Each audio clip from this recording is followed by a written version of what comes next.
Buenas tardes, les damos la bienvenida al séptimo coloquio de investigación que organiza la Dirección Ejecutiva de Investigación y Posgrado de la Universidad Rosario Castellanos. Mi nombre es Magnolia Itzel López Amperio y seré quien modera esta mesa titulada Comprensión Lectora y Narrativa, perteneciente al programa de maestría en intervención docente innovadora en la enseñanza media superior, MIDIEMS. Esta mesa está conformada por dos docentes comentaristas, a los cuales tengo el honor de presentar. Doctor Roberto Lara Domínguez es doctor en Derecho, docente de la Universidad Veracruzana, integrante del SNI, nivel candidato, con líneas de investigación, Derecho a la Educación, Política Educativa e Innovación Docente. La doctora Viridiana Gabriela Llanes Rivas es doctora en Políticas Públicas, docente y servidora pública. Ha colaborado con CONACYT, dirigiendo el área de la planeación y evaluación. Cuenta con más de 10 años de experiencia formando personas e impartiendo cursos en universidades como la Universidad Michoacana de San Nicolás Hidalgo, la Universidad Abierta y a Distancia de México y recientemente la Universidad Rosario Castellanos. Es candidata al SNI. Además de los comentaristas, dentro de esta mesa se encuentran estudiantes que presentarán sus avances del trabajo terminal, que en un momento presentaré.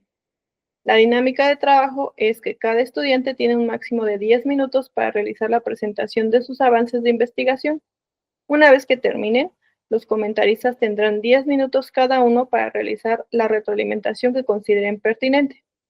Les recuerdo que no hay réplica por parte de los estudiantes y que la retroalimentación la deben revisar, analizar y considerar con sus respectivos docentes, directores de trabajo terminal.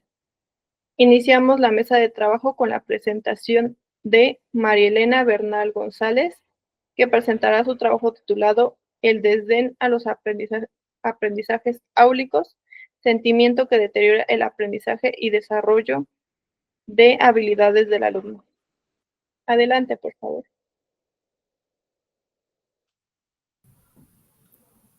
Sí, gracias. Voy a iniciar presentando.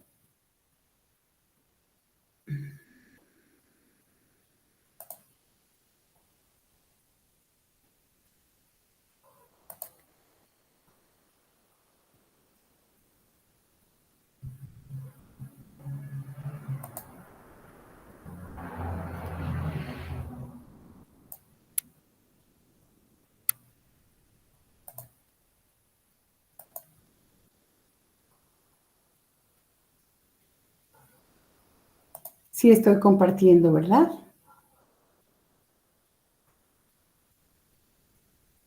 ¿Sí estoy compartiendo? Sí, sí se ve. Ok, gracias. Bueno, inicio. Doctora, compañeras, el desdén a los aprendizajes áulicos, sentimiento que deteriora el aprendizaje del alumno, es el título que lleva el trabajo que les voy a presentar. El subtítulo es Identidad de estudiante en busca de sus propios aprendizajes.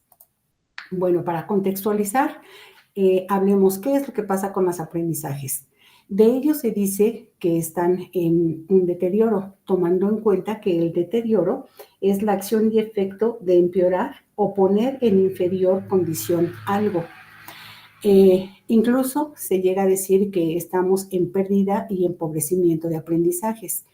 Esto es a nivel de UNICEF dentro de su informe 2022, en donde dice que prácticamente estamos a 2 años de pérdida de aprendizajes.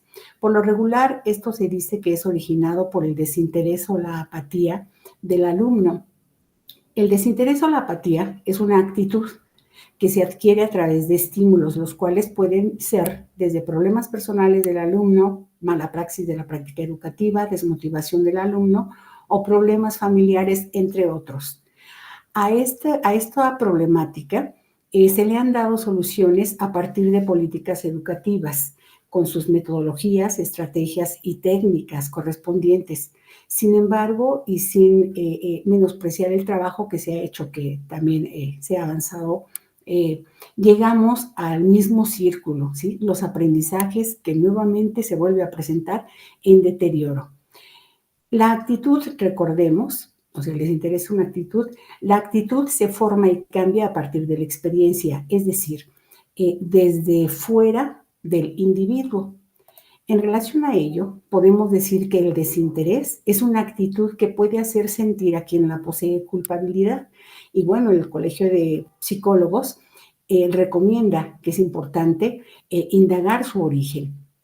Así pues, por esta situación, veamos ahora este problema ya no desde el exterior, sino veámoslo desde el interior del alumno. Visto así, entonces decimos que el deterioro de aprendizajes es originado por el desdén.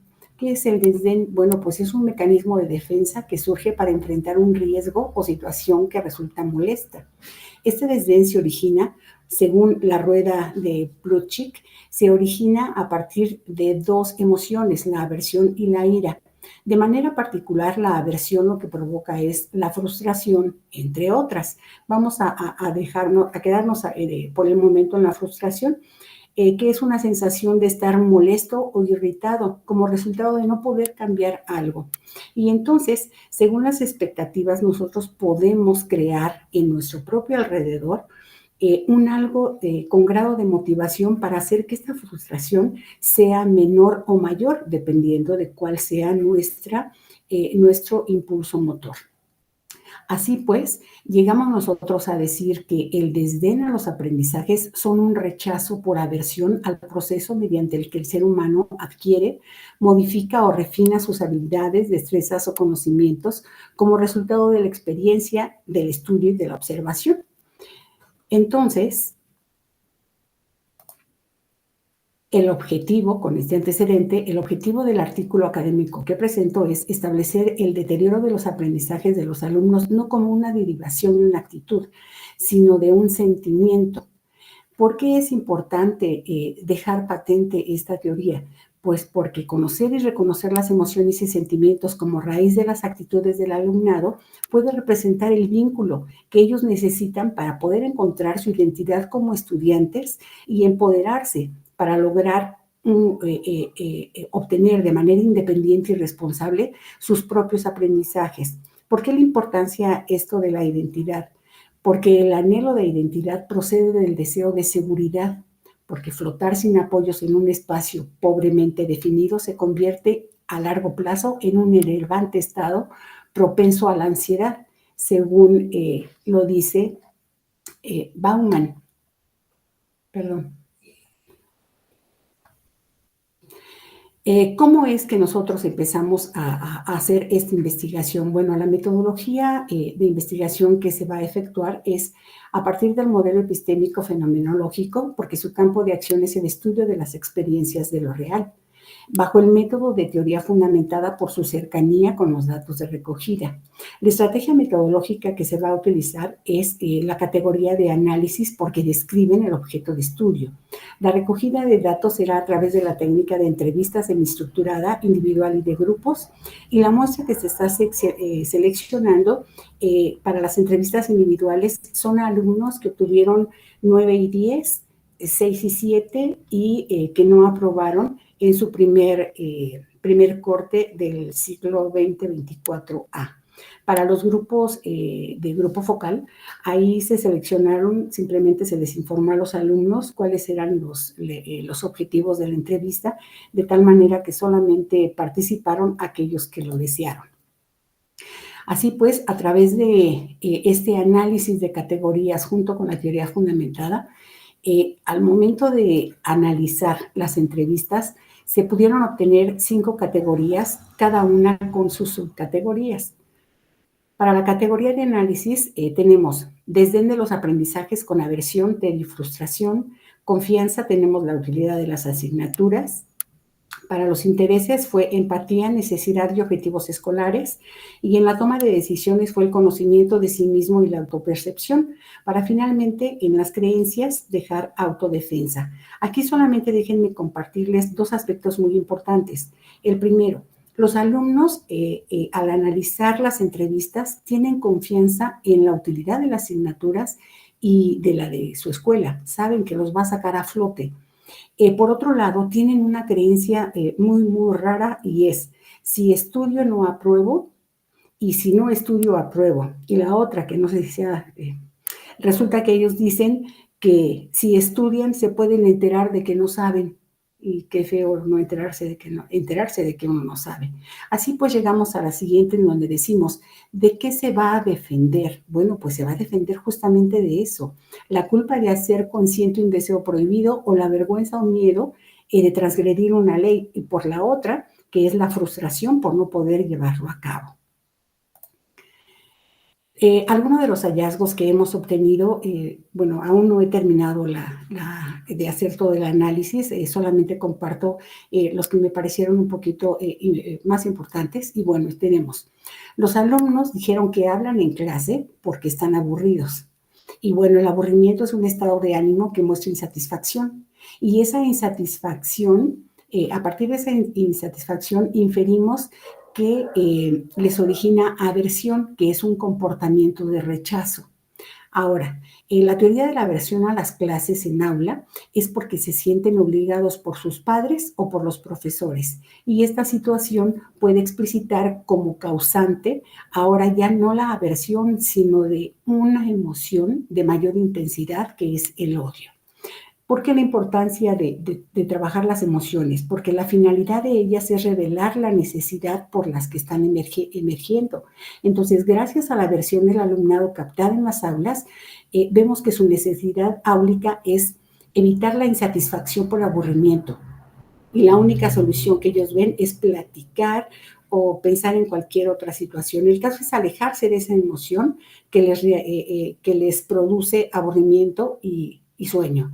Ya lo decía León Tolstoy, que el aburrimiento es un deseo de tener deseos. Así llegamos a la rueda de Plutchik con su antagonismo emocional y este es muy importante para el trabajo que estamos realizando porque estamos partiendo del aburrimiento, sin embargo también la confianza que ellos tienen en la escuela. De aquí es de donde esta confianza es de donde puede surgir esa identidad de estudiante.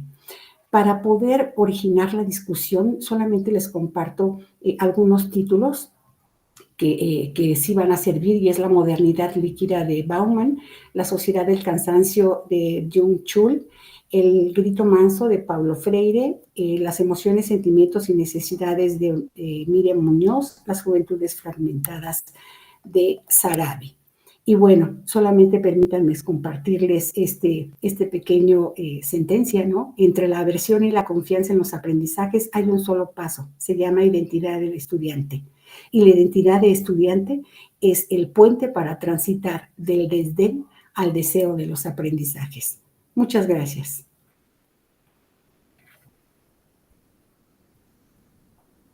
Dejo de Agradecemos la compartir. presentación. Agradecemos la presentación y comenzaremos con la ronda de retroalimentaciones. Doctor Roberto, por favor. Muchas gracias. Hola, María Elena. Pues sinceramente me parece que es un proyecto que va por un muy buen camino. Como nos dices, estás todavía analizando, ¿no? Sigues analizando discurso.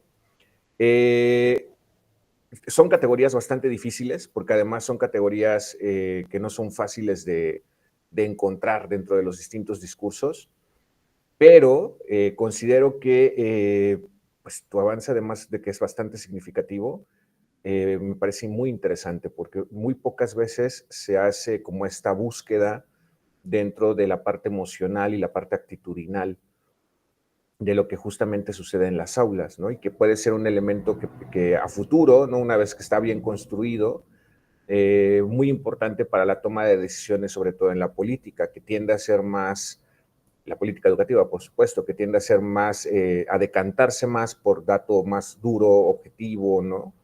Que por este tipo de dato que de repente pues solamente llega a conocer el profesor o la profesora porque son quienes están ahí al frente, quienes están viviendo, quienes están recibiendo pues todo este intercambio emocional y actitudinal, no solo de los estudiantes y las estudiantes, sino también de ellos y ellas mismas, ¿no? Es decir, esta aversión también puede llegarse a encontrar no solo en el estudiante, sino también en el profesorado, ¿no? Entonces, me gustaría hacer más comentarios, pero creo que tienes ya un avance bastante sólido.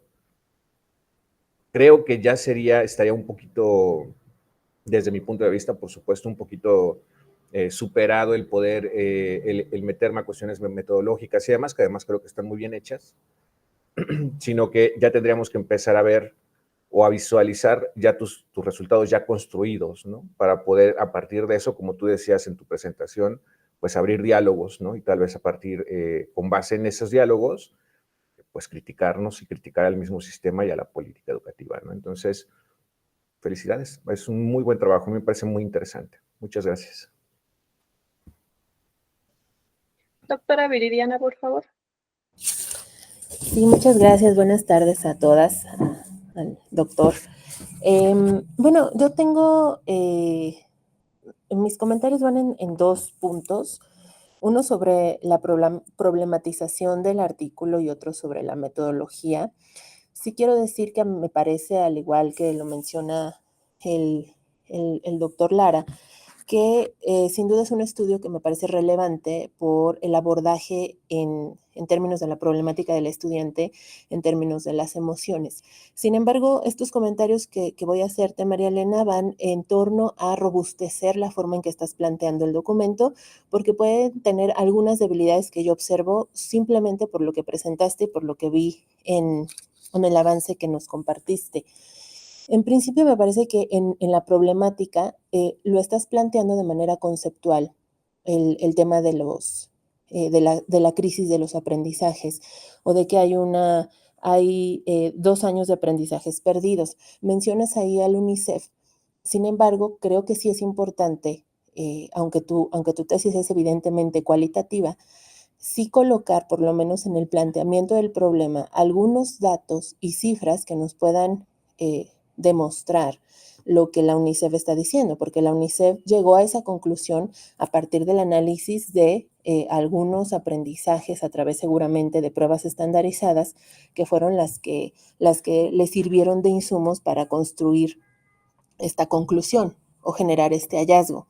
Si tú lo vas a aterrizar a un entorno más particular, en el caso mexicano, es indispensable que cuentes con evidencia y con datos, por lo menos en el planteamiento del problema, porque tú en el primer diagrama conceptual que muestras, asumes, y lo dejas muy claro, que el deterioro de los aprendizajes tiene que ver con muchos aspectos, incluyendo factores socioeconómicos, externos, etcétera. Entonces, cualquiera te puede preguntar, bueno, si hay tantos factores que están involucrados en tu problema de origen, que es el deterioro de los aprendizajes, ¿por qué escogerías solo investigar o solo profundizar en una variable que tiene que ver con el desdén o la apatía? Creo que eso tiene que quedar muy claro en la problemática. Me parece que lo tienes tú claro. No sé cómo esté el documento ya en extenso, pero creo que esto lo podrías fortalecer en esa parte. Y la otra es que tú mencionas que vas a utilizar la teoría fundamentada. Ahí hay que tener mucho cuidado porque la teoría fundamentada es una metodología que te va a implicar mucho trabajo en el hacer de tu documento. Yo veo que estás utilizando una metodología cualitativa, una perspectiva cualitativa en donde estás haciendo entrevistas. No sé si estás haciendo propiamente metodología, teoría fundamentada, aunque se llame teoría, es una metodología. ¿Qué implica la teoría fundamentada? Que tú partes de nociones preconcebidas, pero estás dejando que los datos hablen por sí mismos. Esto implica que vas a tener que hacer un proceso de codificación del dato puro que tú estás recolectando de tus informantes, de tus entrevistados, y que vas a ir descubriendo de a poco con el análisis y el reanálisis de los datos cualitativos, vas a ir construyendo desde códigos, categorías, hasta conceptos profundos, conceptos ya más robustos en contenido, de acuerdo al análisis que vayas haciendo. Yo esperaría cuando nos cuentas que es una metodología en teoría fundamentada, que sea así el análisis. No lo sé porque tú estás mencionando ahora los primeros hallazgos, es solamente una observación, por si lo vas a hacer así, bueno, que estemos en completa claridad de cuáles son los requisitos metodológicos y teóricos que están detrás de una metodología como esta de la teoría fundamentada. Y bueno, esos serían en general mis comentarios. Si me permiten, se los haré llegar por escrito con algunos detalles que observé en el documento. Es todo por mi parte. Gracias. Muchas gracias por sus comentarios. A continuación, María Dolores Rosas Cortés presentará su trabajo titulado Propuesta didáctica para la comprensión lectora de textos literarios, cuento. Adelante. Hola, buenas tardes a todos. Voy a empezar a compartir pantalla.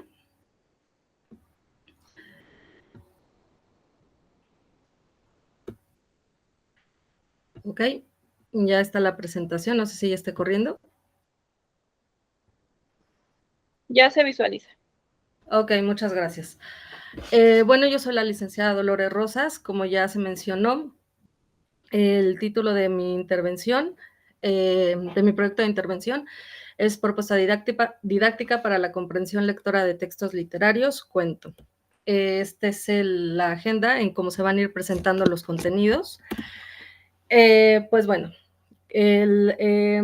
la importancia de la comprensión lectora en los estudiantes de nivel medio superior, pues es importante que ellos tengan un buen desarrollo de esta habilidad porque les va a facilitar el aprendizaje académico y su comunicación va a ser más eficaz dentro del ámbito académico también y les va a promover el pensamiento crítico y creativo.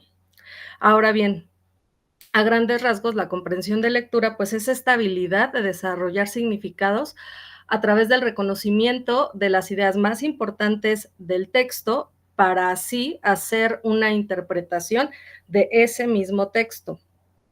Ahora bien, la problemática que se está presentando, pues es la baja comprensión lectora de textos literarios porque se detecta que los estudiantes llegan a este nivel de educación media superior, pues con un nivel básico de lectura que se refiere al nivel de decodificación, que básicamente es, pues, ellos reconocen, relacionan el símbolo, la letra, la palabra, con el significado, reconocen las palabras, forman oraciones, forman el discurso, pero cuando ya se tiene que ir más allá hacia esta interpretación de este discurso que ellos están formando, mediante la lectura, pues ya empezamos ahí a tener algunos problemas. Pues, ¿por qué se está planteando que se mejore esta habilidad con la comprensión de textos literarios? Pues porque estos textos, el lenguaje es más variado, es más enriquecedor, los textos literarios son más complejos en sus significados, su nivel es más alto en cuanto a la atención y la concentración debido a las tramas o a los personajes que ellos tienen que ir pues descubriendo.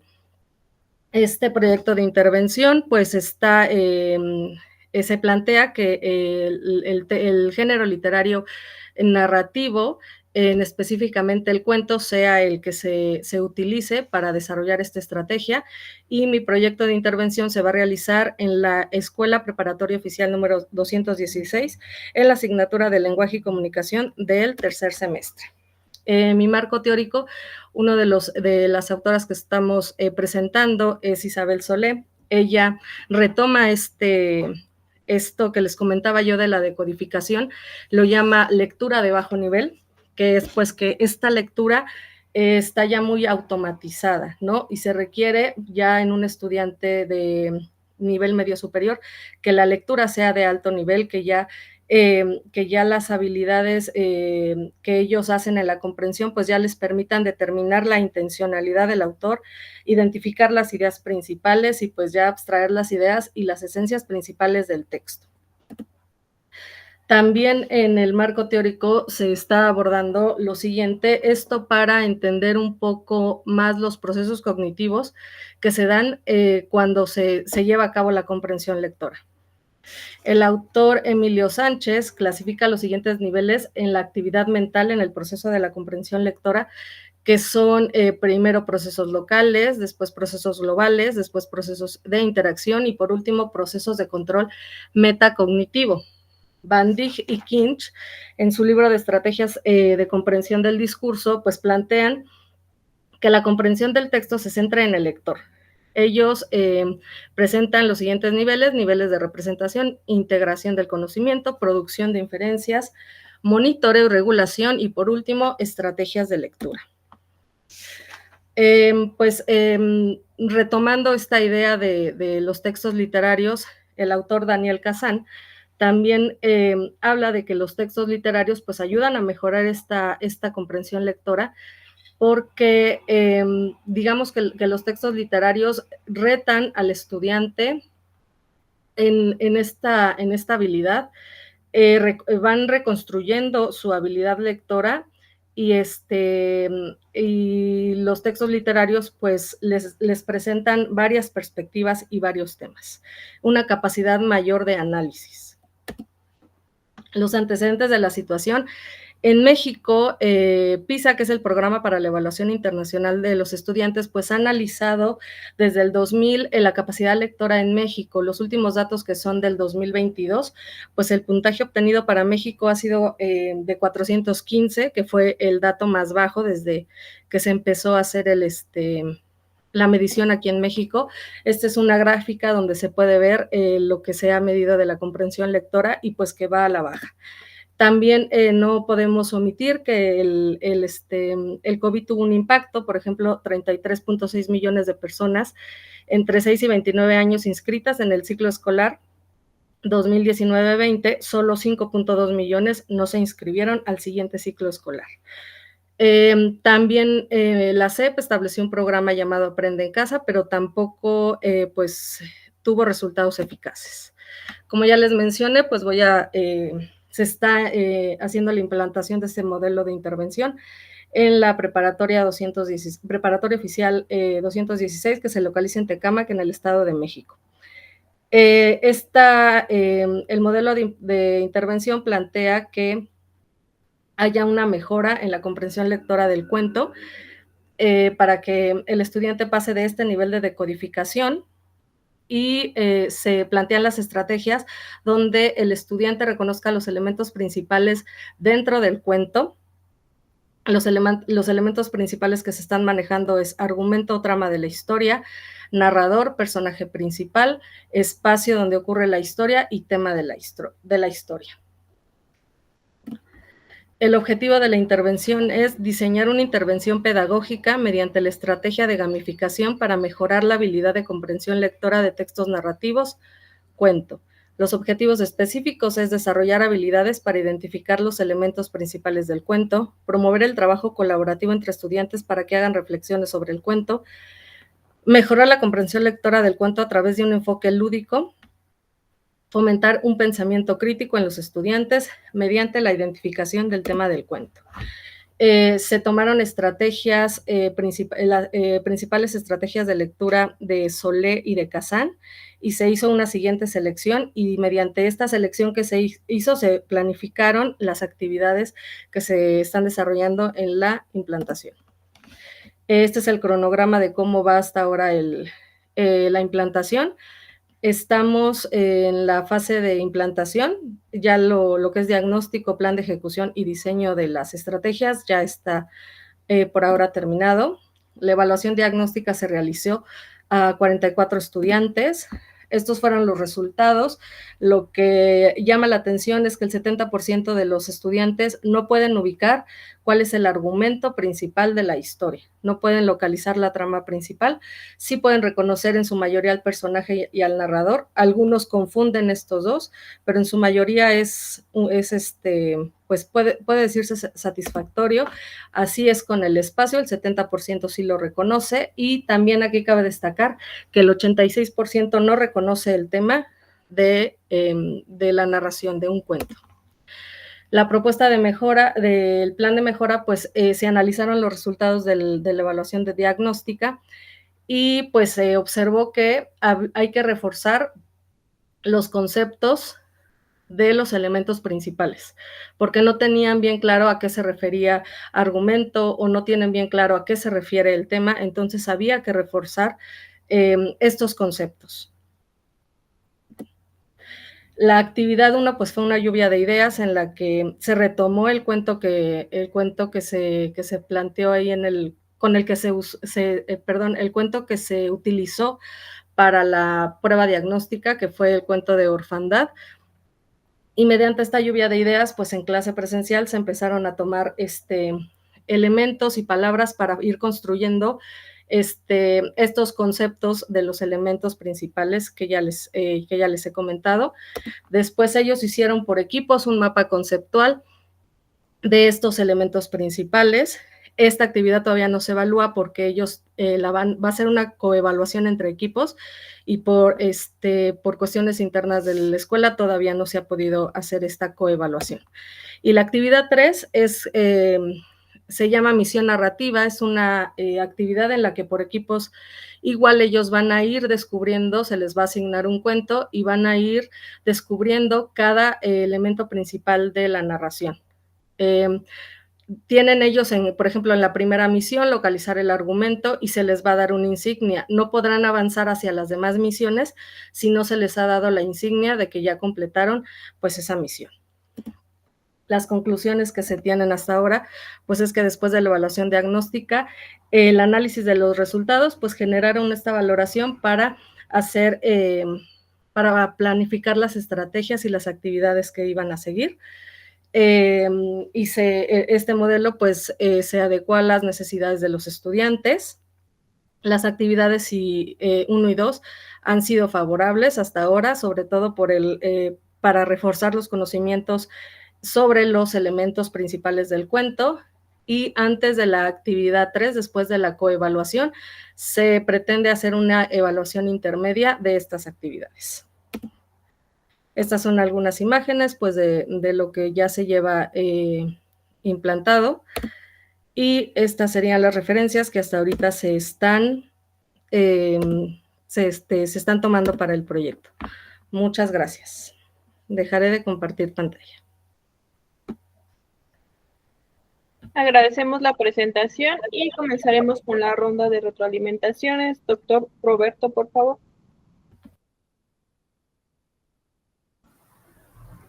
Muchas gracias. Rápidamente le dejé ahí a María Elena un mensajito en el chat, ojalá lo pueda checar.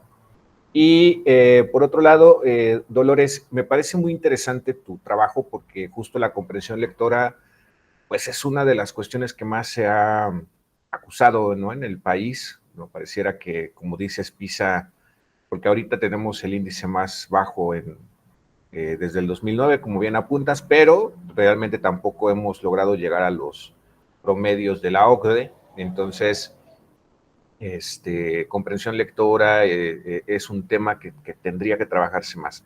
Sin embargo, te voy a ser honesto, yo me quedo con más dudas después de escucharte que con certezas, y te voy a decir por qué. La primera es, ahí tienes el concepto de comprensión lectora, y manejas algunos autores que además son autores reconocidos, pero yo me cuestionaría, el primer cuestionamiento que yo me hago es el hecho de decir, media superior todavía forma parte de la educación obligatoria, la educación que está dentro de la NEM. Entonces, ¿no valdría más la pena sujetarse al proceso, a los PA, a los procesos de aprendizaje marcados por la NEM, que se supone o que se pretende, no vamos a decir la palabra supone, no es la correcta, se pretende que estos son los que se están construyendo? Entonces, más allá de un concepto teórico, porque además para comprensión lectora tenemos muchos autores, muchas autoras han trabajado sobre este concepto, sobre este constructo. Creo que si vas a trabajar con muchachos y muchachas que están dentro de esta lógica de sistema educativo, tendríamos que sujetarnos a los PA del sistema educativo, ¿no? Entonces, sobre todo porque además el proceso de comprensión lectora, tal cual, al ser un proceso, no lo podemos pensar solamente en el nivel cognitivo de identificación, sino que pretendemos que ha venido madurando a lo largo del tiempo, y que se ha venido conectando entre los diferentes niveles educativos. Entonces, cuando ellos llegan a la media superior, pues ya tenemos también un constructo previo, ¿no? Un avance, un desarrollo previo de ese proceso de comprensión lectora. Por otro lado, hay que recordar que la media superior tiene subsistemas. Entonces, también eso es algo que creo que tendrías que aclarar. ¿Cuál es el subsistema en el que estás? ¿Qué tipo de bachillerato es en el que tú estás trabajando? Porque evidentemente también eso define en algún grado la formación que ellos están recibiendo sobre comprensión lectora, ¿no? Y todo lo que tiene que ver con literatura, lectura y redacción y demás. Otra duda que me genera es, o que me queda, ¿no?, como una incógnita, es cuál es tu diseño, porque si tú vas a generar una intervención educativa, para empezar, no sé si estás generando una intervención socioeducativa, porque de repente hablas por ahí de la colaboración, que también no entiendo dentro de la comprensión lectora por qué esto forma parte de uno de tus objetivos del diseño. Luego veo que tienes ahí, planteas las fases pre, post y evaluación y la intervención, pero ¿cómo estuvo diseñado? No sé si de repente, como sentiste que se te estaba acabando el tiempo, también aceleraste un poquito el paso y yo lo perdí, pero ¿cuál fue el diseño, no? ¿Hay grupo experimental, hay grupo control, no lo hay? O sea, ¿cómo va a estar ese diseño? Porque eso es muy importante para poder también establecer conclusiones, sobre todo considerando que tu muestra es pequeñita, porque en realidad nos hablaste, según yo, de 44 alumnos, y eso tal vez no nos permita llegar a una generalización si no tenemos un diseño muy sólido, ¿no? Entonces creo que también eso es algo, no sé si fue por economía de la exposición que no lo mencionaste, pero también eso es algo que creo que es muy importante revisar. Y luego, esta parte de la gamificación y todo esto, también no lo sé, tal vez fue economía nuevamente de la exposición, pero visualicé que la gamificación se quedó solamente en el hecho de como darles estas, ay, se me fue la palabra, pero como estos premios por ir avanzando ya en la tercera actividad de tu intervención. No vi, o sea, no lo especificaste por lo menos en qué otros momentos esta gamificación se da, sobre todo entendiendo que la gamificación es toda una estrategia, ¿no? Tenemos ahí toda una construcción que nos permite intervenir desde la gamificación. Ahora bien, la duda que más ruido me causa y que es con la que voy a cerrar. Tú tomas el constructo comprensión lectora y yo lo que veo en las actividades que diseñas para la intervención son más bien identificación de los elementos narrativos de un cuento. Y nuevamente, pienso que nos quedamos en el nivel de identificación y no llegamos al nivel de comprensión, sobre todo porque tú tienes 3 actividades y yo no sé si con 3 actividades realmente logramos generar un proceso de comprensión lectora, entendiendo que la comprensión lectora es un complejo, ¿no? Y cuando digo un complejo no me refiero a que sea algo complicado de alcanzar, sino que realmente requiere que se realicen diferentes procesos cognitivos al mismo tiempo, ¿no? Entonces, si los chicos y las chicas están llegando a un nivel en el que identifican o no identifican, por ejemplo, el espacio, yo no sé si eso, o sea, yo creo que eso les permite hacer un análisis de la lectura, pero no les permite llegar a realmente a un nivel crítico o inferencial, ¿no? Entonces, reitero, son cuestionamientos con los que me quedo, que comparto, que creo que te pueden servir. A lo mejor ya están resueltos, pero si no, creo que pueden servir para que mejores tu discurso o bien para que le des una revisión a tu proyecto, ¿no? Muchas gracias.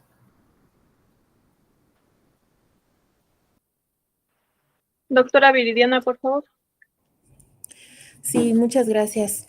Pues muy bien, Dolores, tengo igual 2 comentarios, uno sobre el uso de la estrategia de la intervención y otro justamente sobre el diseño de la intervención.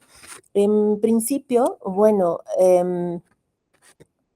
hablas de que a través del estudio o el análisis del cuento, o el cuento como una herramienta para poder, digamos, poner en práctica las estrategias de comprensión lectora, es la base de tu intervención.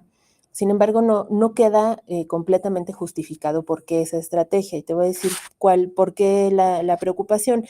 Yo creo que ya hay muchos estudios que hablan sobre la efectividad de múltiples estrategias que se han implementado a nivel media superior para mejorar la comprensión lectora en los estudiantes.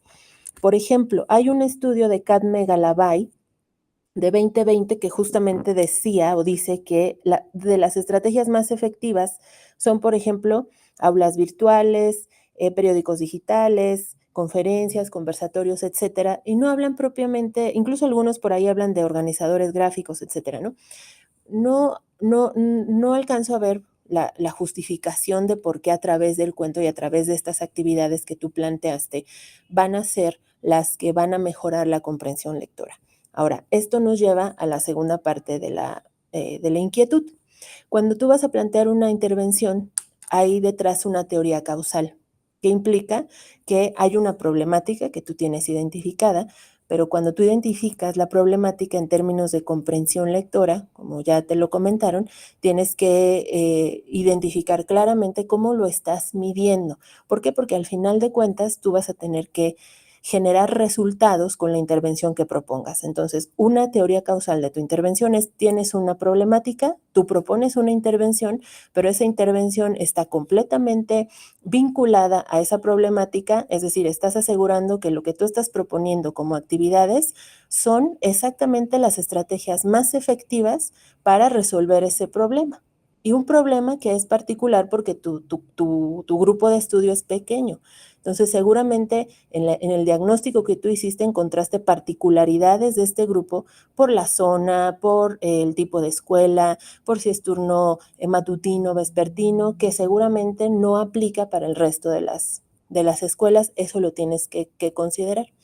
Entonces, las estrategias que tú seleccionaste, debes de justificar que son las más adecuadas de acuerdo a teorías, de acuerdo a los estudios que tú hayas revisado previamente, son las más adecuadas para resolver este problema que tú identificaste, asumiendo que tienes con claridad identificado cuáles son los indicadores que te miden el problema de comprensión lectora en tu grupo. Luego, entonces, una vez que tú propones estas intervenciones, estás asumiendo, por eso es una teoría causal, que esas intervenciones te van a dar ciertos resultados. ¿Cuáles resultados son los que tú esperas lograr con la implementación o la implantación de esta intervención? Y estas tienen que ir relacionados con los primeros indicadores que te planteaste en la problemática. Entonces, ahí hay que precisar los indicadores de comprensión lectora que tú vas a estar utilizando para medir, no quisiera decir un antes, un después, pero sí de la intervención.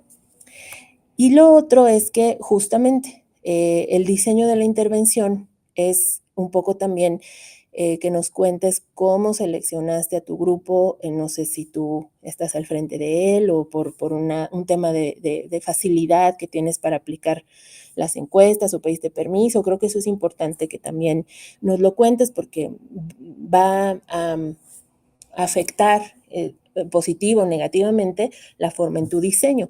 ¿Cómo lo seleccionaste? ¿Quiénes? ¿Cuántos? ¿Cómo están integrados los chicos?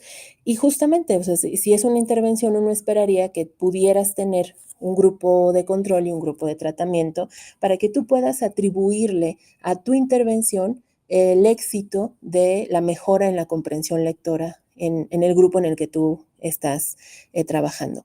Sin embargo, bueno, si no lo planteaste así de inicio, habrá que ver otros modelos de diseño de intervención que te permitan robustecer esta parte más metodológica y, digamos, poder atribuirle los resultados que tú vayas a obtener de esta intervención a tu intervención y no a otros factores que también pudieron ir incidiendo a lo largo de la intervención que tú has desarrollado. Entonces, bueno, en ese sentido, ¿por qué es importante el tema del diseño? Porque al final de cuentas, pues si tú en las conclusiones vas a, digamos, a quizás proponer, replicar la estrategia, pues habría que ver qué tanto si el alcance de tu intervención puede ser utilizado en otras escuelas o incluso para hacer otro tipo de recomendaciones. Sin salirnos de que, bueno, es un nivel media superior y hay que justificar muy bien por qué esas estrategias son las más eficaces o tú las planteaste como las más adecuadas para conformar tu intervención. Esos serían mis comentarios.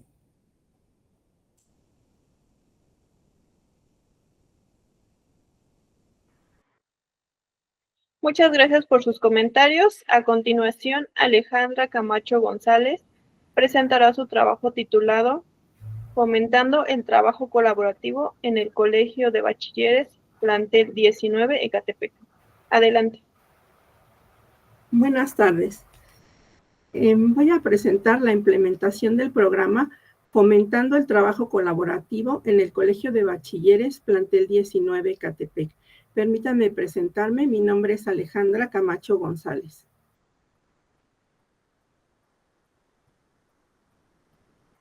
Este proyecto se va a implementar en el Colegio de Bachilleres, en el grupo 503, en la asignatura Proyectos de Gestión Social, porque estoy al frente de este grupo. El contexto del Colegio de Bachilleres plantel 19 es un bachillerato, es un subsistema de bachillerato y pertenece a la SEP. Estas son imágenes reales del colegio. Es un plantel pequeño. Los problemas que se presentan en este colegio es que tenemos un alto índice de deserción y de reprobación. Y también, pues, los chicos presentan, como es un lugar, Ecatepec es una zona con altos índices de violencia, de delincuencia y de algunas carencias económicas, pues los chicos presentan problemas socioemocionales, problemas económicos. Entonces, por eso, pues se va a buscar esta investigación. Aquí en la introducción pongo que la línea de investigación es estrategias para la creación de ambientes y entornos de aprendizaje. Este proyecto se va a centrar en implementar un enfoque de trabajo colaborativo para mejorar el aprendizaje y las habilidades sociales de los estudiantes. Se busca fomentar un ambiente educativo más dinámico y participativo. En cuanto al marco teórico, tomé a los autores Leo Vygotsky, Jean Piaget y Albert Bandura. A Vygotsky, con su teoría sociocultural del aprendizaje, es un proceso. Él nos dice que existe una zona de desarrollo próximo. En ella los estudiantes aprenden mejor con el apoyo de sus pares y de sus docentes. Y Piaget, con su teoría del aprendizaje constructivista, él nos habla de la interacción social y él dice que es esencial para desarrollar habilidades críticas y resolver problemas. Y por último, Bandura, con su teoría del aprendizaje social, él nos dice que aprendemos observando y modelando comportamientos de otros. Él le da una importancia al trabajo colaborativo porque nos dice que este va a mejorar el rendimiento académico y va a desarrollar habilidades sociales. El objetivo general del proyecto es fomentar el trabajo colaborativo entre los estudiantes para promover aprendizajes significativos y el desarrollo de habilidades sociales. Los objetivos específicos: identificar los factores que contribuyen a la falta de participación activa en ambientes académicos de aprendizaje colaborativo, lograr la inclusión y la participación en los grupos colaborativos, disminuir la desigualdad en la participación durante las actividades grupales y, por último, proponer estrategias específicas para fomentar la participación activa y mejorar la eficacia del aprendizaje colaborativo en el aula. La metodología que se vaya a llevar a cabo es la siguiente. El proyecto se desarrolló en varios campos de conocimiento integrados. En la fase 1, un diagnóstico y modelo de intervención. En la fase 2, diseño y desarrollo. La fase 3, la implantación del programa de intervención innovadora. Y la fase 4, la evaluación del programa de intervención. Primero se detectaron las necesidades. Aquí, a través de un diagrama de Ishikawa, se fomentaron en este proyecto de fomentando el trabajo colaborativo, la principal necesidad, la falta de trabajo colaborativo en el aula, y vemos las causas y los efectos, es decir, consecuencias. Entre ellas detecté las tres más importantes: la diversidad de habilidades socioemocionales. Los chicos tienen diferentes habilidades comunicativas y colaborativas y diferentes estilos de aprendizaje. Y esto nos da como efecto una baja calidad en el aprendizaje, con resultados académicos insatisfactorios y poca retención del conocimiento. En la falta de comunicación efectiva, las causas, es una causa, la inseguridad para expresar ideas y malentendidos frecuentes entre los grupos colaborativos y como consecuencia, resentimientos entre los chicos acumulados porque pues luego no se entienden bien, no hay una comunicación y esto lleva a conflictos interpersonales y una tensión entre los miembros del grupo.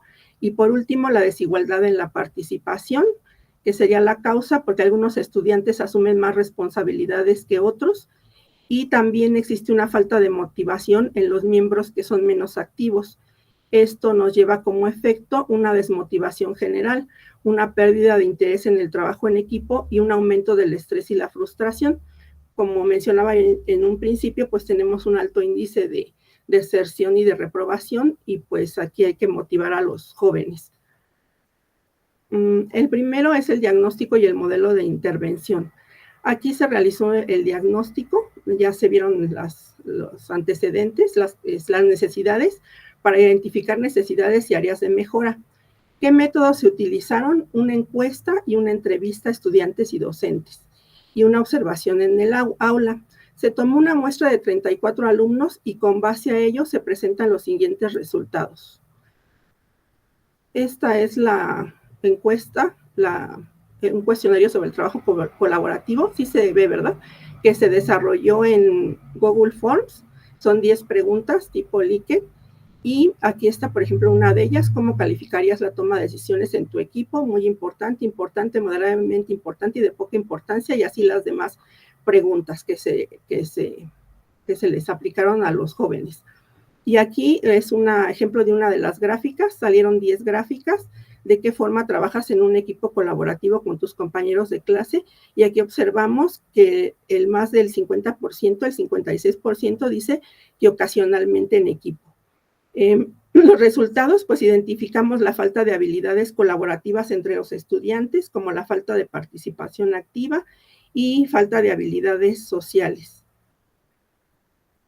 En el diseño y en el desarrollo. Se diseñó, el diseño del programa de intervención fue basado en los resultados del diagnóstico. Aquí puse otra gráfica de las anteriores, nada más, o sea, 2. ¿Con qué frecuencia tienes reuniones o interacciones con tus compañeros de equipo? Ellos dicen que ocasionalmente, el 53%, más de la mitad. Entonces, por eso se pensó en realizar talleres de formación y actividades enfocadas en fomentar el trabajo colaborativo. Aquí se emplea una estrategia que se llama árbol de problemas, que más adelantito les voy a explicar. En la colaboración, pues se trata de involucrar a otros docentes de la misma asignatura en el diseño del programa, porque nosotros en el Colegio de Bachilleres nos reunimos en juntas de academia y también en jornadas, 3 en cada corte, ahora sí que en cada periodo, y ahí pues se va a tratar de implementar. Bueno, ya se implementó esta parte. El punto 3 es la implementación del programa de intervención innovadora. Lo primero fue una sensibilización y capacitación. Se implementó un taller interactivo de 2 horas que se llamó Fomentando el Trabajo Colaborativo en el Aula. Y aquí se les explicó a los jóvenes. Se iba a aplicar también a docentes, pero ya no se aplicó porque en el Colegio de Bachilleres teníamos un problema de una huelga latente y algunas cosas ahora sí que nos descontroló y se suspendieron. Entonces a mí ya me habían dado permiso de aplicar a los docentes y de dar el taller en una de las jornadas, pero se suspendió por lo de la huelga, entonces únicamente pude hacer la implantación con los alumnos. Entonces, primero fue la sensibilización, la implementación del taller, después la aplicación de las estrategias y la línea de acción.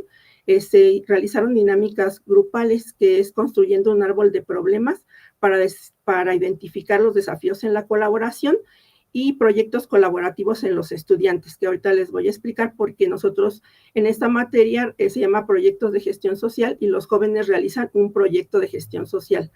Los resultados inmediatos, se vio un aumento en la participación activa de los estudiantes, les llamó la atención, mejoraron sus habilidades colaborativas como la comunidad efectiva y las habilidades socioemocionales y también un compromiso comunitario. ¿Por qué?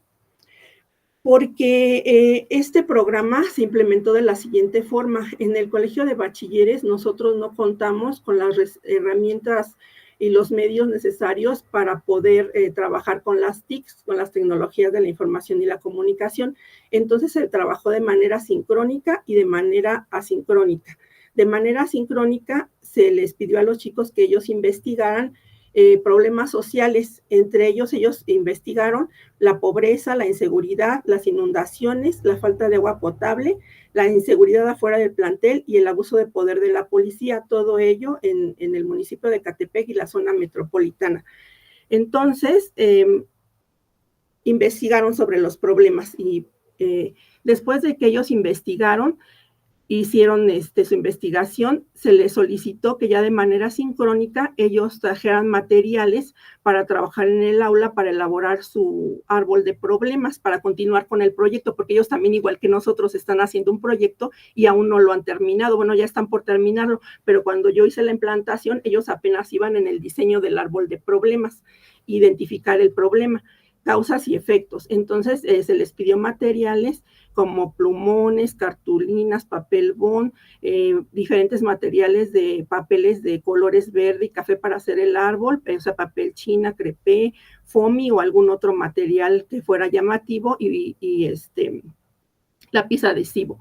Estos son imágenes reales que yo les tomé a los alumnos porque pedí permiso tanto a los alumnos como a los padres y a las autoridades. Este es el árbol de problemas. Se dividieron a los chicos en grupos colaborativos de 5 a 6 integrantes y aquí están realizando el trabajo colaborativo. Aquí se ve muestra de imágenes de de algunos de los equipos, cómo están trabajando en las mesas y realizaron su árbol de problemas, que era identificar el problema de los antes mencionados y ver su causa y su efecto para posteriormente continuar con lo demás del proyecto. Y aquí ya se ve la reflexión sobre lo que ellos aprendieron. Al pegar ellos en el pizarrón y en las paredes sus árboles, pues nos explicaron y reflexionaron sobre lo que aprendieron. Bueno, Alejandra, ¿puedes ir concluyendo, por favor? Sí, ya voy a concluir. Bueno, aquí en la evaluación del programa de intervención se aplicó una encuesta, que aquí está, que es igual en Google Forms, que es para la evaluación intermedia, que es hasta donde nos hemos quedado, ya casi falta terminar, fomentando el trabajo colaborativo, y aquí están las entrevistas. Esta se realizó a 49 alumnos, y esta entrevista a una muestra de 10 alumnos. Esta nada más es una muestra, una chica, pero se le hicieron a los demás alumnos, a los otros 10, nada más a ellas fue la que subí aquí. Los resultados, la participación activa del 90% de los asistentes, completaron las dinámicas grupales y la participación activamente. Hubo una satisfacción en las encuestas que indican el 85% de los participantes calificaron la experiencia como buena o excelente y se mejoraron las habilidades colaborativas, un incremento del 20% en puntuación promedio sobre las habilidades colaborativas antes o después. En cuanto a la documentación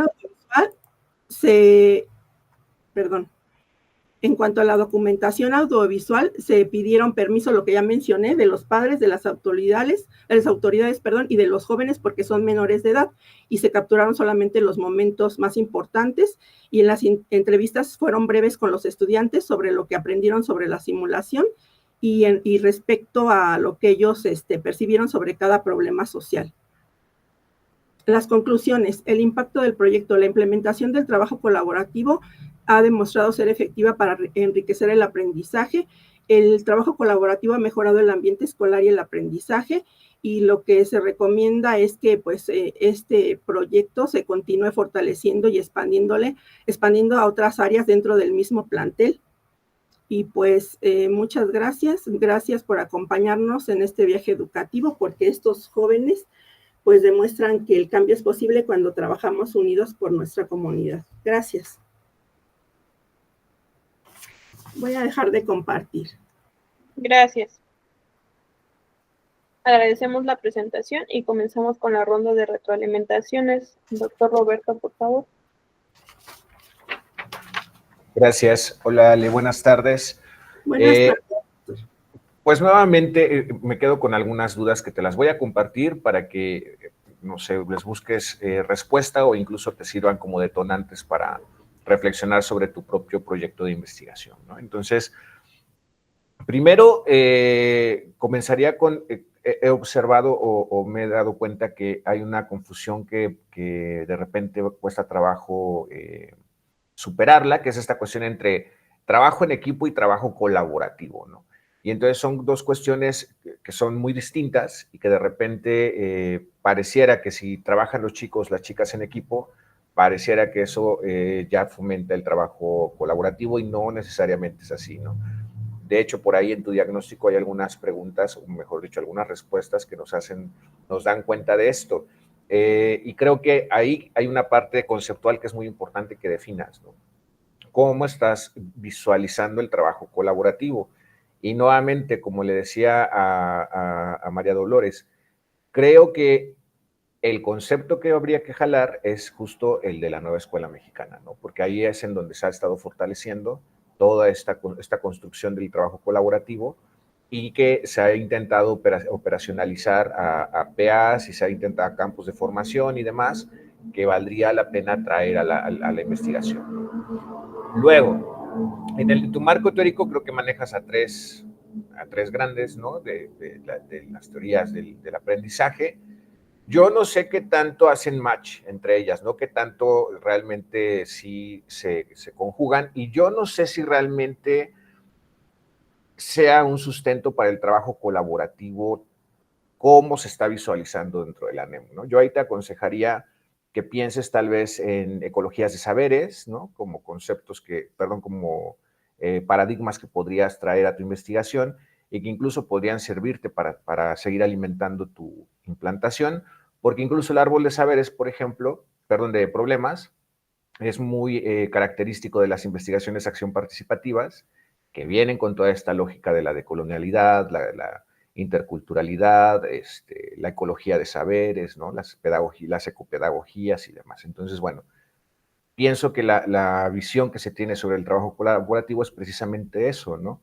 A construir diálogos horizontales, que se pueda valorar el aprendizaje, pero el aprendizaje propio, ¿no? Y que no tengan que estar pensado desde que alguien más me lo evalúe, que también se ponga digamos que con el mismo valor lo que sabe uno, lo que sabe el otro, y los demás, aunque sean distintos, ¿no? Que es algo que normalmente no se piensa cuando se trabaja en equipo, ¿no? Siempre hay alguien que encabeza y que es quien guía los trabajos, pero no se les da estos valores, ¿no? A los diferentes saberes y a estas construcciones de proyectos y de sus soluciones, ¿no? Entonces, bueno, eso. Creo que en teoría vale la pena que te eches una búsqueda, ¿no? Que hagas una búsqueda pues sobre estas otras formas de ver el trabajo colaborativo. Ahora, nuevamente, creo que vamos a caer otra vez en la pregunta que hacía anteriormente, tu diseño. Veo que hay ahí un taller que tiene que ver con tu intervención, veo que tienes por ahí, digamos que, pues ni siquiera son como fases, ¿no? Sino que tienes como diferentes ejercicios estratégicos que la componen. Nos reportas, entiendo, una, ¿no? Como este taller de capacitación, si mal no recuerdo. Pero al final, o sea, ¿cómo es que se seleccionó este grupo? Entiendo que es un grupo al que tú le das clases, pero ¿cuál es el tipo de diseño que estás utilizando? ¿Cuáles son tus indicadores para hacer este pre y este post? Porque vemos un cuestionario que también valdría la pena revisar porque hay preguntas. Para empezar la escala Likert, normalmente la recomendación es que se trabaje con base en afirmaciones. O sea, hay como varios detallitos ahí, las redacciones también habría que pensarlas porque algunas preguntas que tienen que ver con cuánto te reúnes con tu equipo, que tienen que ver, que tienen que ver más con el trabajo en equipo que con el trabajo colaborativo, ¿no? Pero vemos ya en la post-evaluación que hay entrevistas, que hicieron una encuesta de satisfacción, o sea, cómo todo esto hace clic, ¿no? Para que tú puedas demostrarnos que estas estrategias que llevaste a cabo realmente logran la mejora de estos trabajos colaborativos, ¿no? Y también, por ejemplo, en tus conclusiones, de repente hay algunas cuestiones que tienen que ver con que se mejoró el aprendizaje, se mejoraron las habilidades sociales. y es como presumir que el trabajo colaborativo per se mejora el aprendizaje y mejora las habilidades sociales, ¿no? Entonces, creo que ahí hay una cuestión que tendríamos todavía que revisar. Habría que revisar también la interpretación de esos datos para poder hacer afirmaciones. Y que, reitero, son dudas que me quedo después de haber leído y escuchado, ¿no? Lo que nos presentas. Entonces, pues espero que te sea de utilidad y muchas gracias. Muchas gracias, doctor. Doctora Viridiana, por favor. Claro, muchas gracias, Alejandra, buenas tardes.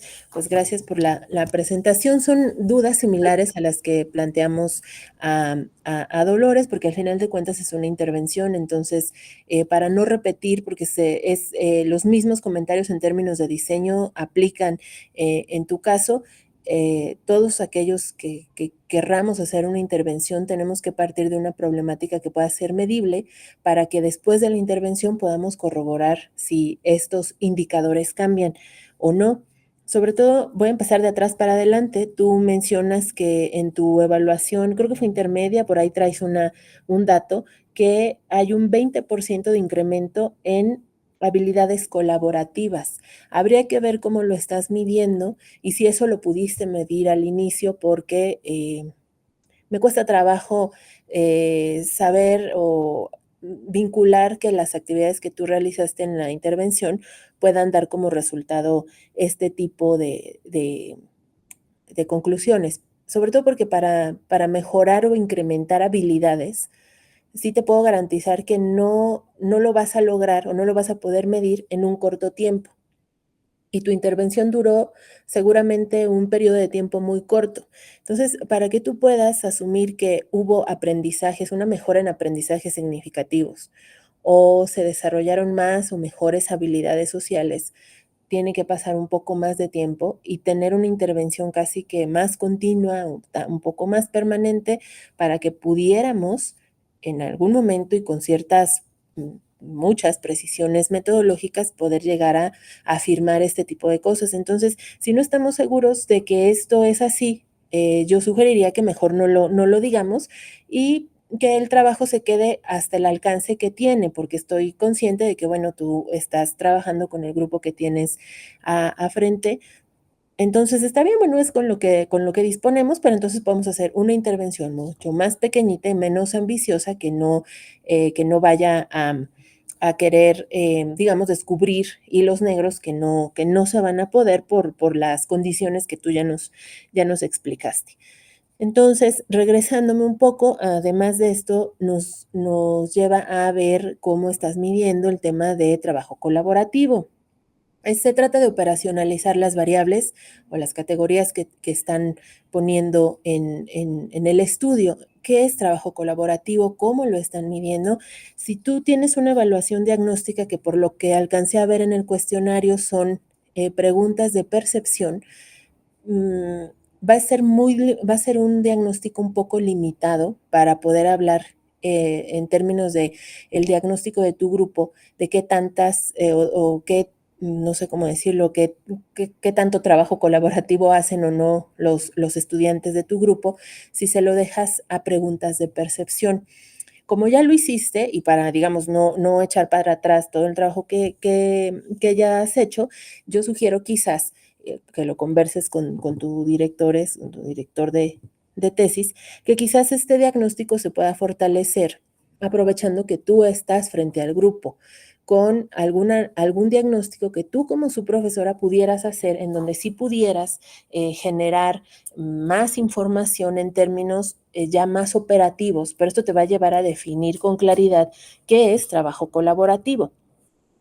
En esa función, pues hacer un diagnóstico desde tu propia experiencia, pero sistematizado, porque seguramente tú tienes mayores elementos porque tienes el contacto con el grupo, tienes exámenes, tienes tareas, pones actividades, tú tienes muchas herramientas y muchos datos que te pueden servir para robustecer esta parte del diagnóstico.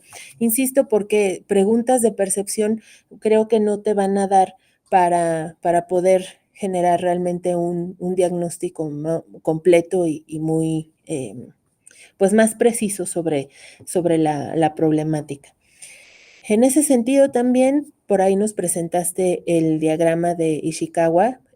Yo creo que ese seguramente lo tienes y si no, pues es una recomendación que se pueda robustecer también con algunos datos. Creo que aquí falta un poco revisar qué se ha dicho en la literatura sobre el trabajo colaborativo, estrategias para fomentar este tipo de trabajos o la colaboración en estudiantes de este nivel. Hay metodologías probadas, pero en educación inicial, como en la Reggio Emilia, que se ocupan, pero para esos niveles habría que ver qué metodologías hay o qué se ha dicho al respecto sobre la problemática del trabajo colaborativo en el nivel medio superior. Y sí sugeriría, yo entiendo que ahorita fue simplemente el diagrama, pero al momento de estar redactando tu documento, que sí incluyeras algunas referencias de la literatura y algunos datos para que no quede como que las causas y consecuencias están alineadas o están vinculadas desde una percepción propia o de una opinión personal, sino más bien que ese diagrama de Ishikawa está construido con base en evidencia, porque ese es el objetivo de este diagrama. Entonces, del cuestionario ya lo comenté. Lo mismo va para tu evaluación final o la evaluación que hagas de tu intervención. Veo también en el cuestionario que son preguntas de autopercepción o de percepción. Es casi obvio que si tú le preguntas a tus chicos una vez que participaron en actividades colaborativas, pues que van a tener una percepción mucho mayor en términos de la actividad porque la acaban de realizar, ¿no? Entonces, quizás buscar otros medios, otros indicadores que te permitan evaluar propiamente la actividad. Y un último comentario, que qué bueno que lo mencionaste sobre el que pediste consentimiento a los estudiantes. Esto es un comentario general para todos los que hacen intervención. Sí es muy importante tener cartas de consentimiento, dejarlas incluso por escrito, porque es parte de una intervención que le da mucha robustez a todo el diseño metodológico del trabajo. Entonces, solamente señalar eso, reconocerlo, y si no hubiera estado por escrito, pues habría que tenerlo. Son mis comentarios, gracias. Muchas gracias, doctora. Agradecemos la presentación de las estudiantes, así como la participación de los comentaristas y su asistencia a este 7º coloquio de investigación del posgrado de la Universidad Rosario Castellanos, en el cual se están presentando 84 trabajos de estudiantes en 28 mesas diferentes, que serán retroalimentadas por 49 expertos académicos de diversas instituciones de educación superior, tanto nacionales como extranjeras. Les reitero nuestro agradecimiento. Buenas tardes. Otro modo de ser humano y libre. Otro modo de ser.